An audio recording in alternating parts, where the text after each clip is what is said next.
wasiirka madaxtooyada Soomaaliland Xirsi Xaaji Cali Xasan, wasiirka maaliyadda Cabdixasiis Maxamed Samaale, wasiirka warshadaha Abiib Diiriyo Nuur, wasiirka xigeenka ganacsiga, xildhibaano ka tirsan aqalka wakiil ayaa maanta socdaal ku yimid degmada Tog Wajaale oo ku taalo xuduudda Soomaaliland iyo Itoobiya. wafdigani ayaa waxa magaalada Wajaale ku soo dhaweeyay barasaabka gobolka Gabiley iyo maamulka degmada Tog Wajaale, waxayna halkaasi xariga kaga jireen 6 wado oo laamiya oo maamulka degmada Tog Wajaale ay ka hirgeliyeen gudaha magaalada Wajaale.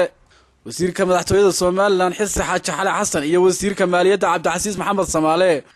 oo ka hadlay jidadkan xariga laga jirayay ayaa waxa hadaladoodii kamid ahaa وتعالى هدو إنه suurtageliyay himilayda madaxweynaha ee ahayd in Wajaale jidku soo gaaro ka gudaheeduna waxa weeye shaqeeyo jidkii gudaheedana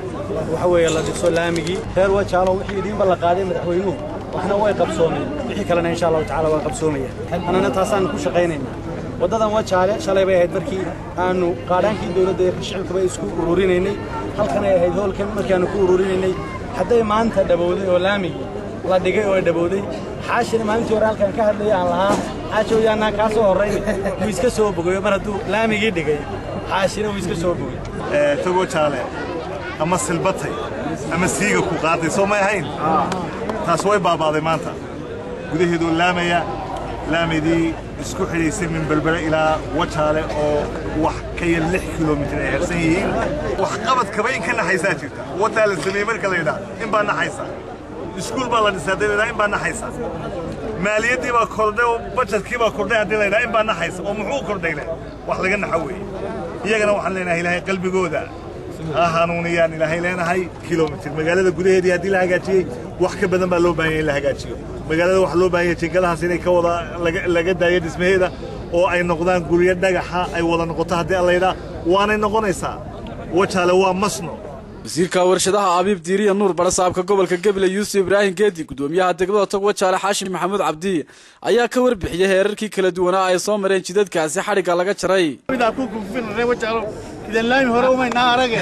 kaloon leeyahay magaalada Wajaale 2 kiiloomitir baa harsan muxuu ahaayeen jidkii Wajaale 2 kiiloomitir halkan waxa jooga ganacsatadii Soomaaliland oo dhan ilaa Soomaaliland buu soo keenay ganacsatadeedii xoog iyo xoolo waxay lahayd halkan u yaalaa 2 kiiloomitir idinka leedin daayay ganacsatada Wajaale ku sugaynaa kiiloomitirkii 8 oo dhamaaday wadadii Wajaale iyo kala bayd madaxweynaha jamhuuriyadda Soomaaliland Axmed Maxamed Maxamuud Sinaayo oo dhagax dhigay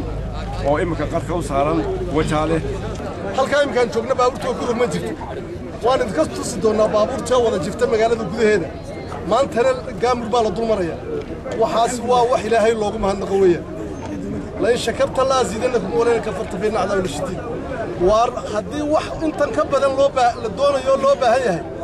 dadaalkeeda iyo wax qabadkeeda waa looga fadhiyaa cidii qabanaysa. gabagabadiina waxay waftigani kormeer indhayn ku soo mareen dhismaha jidka Wajaale iyo kala baydh oo waqtigani gabagaba ku dhow. Mukhtaar Nuux Ibraahim, Hon Cable TV, Wajaale.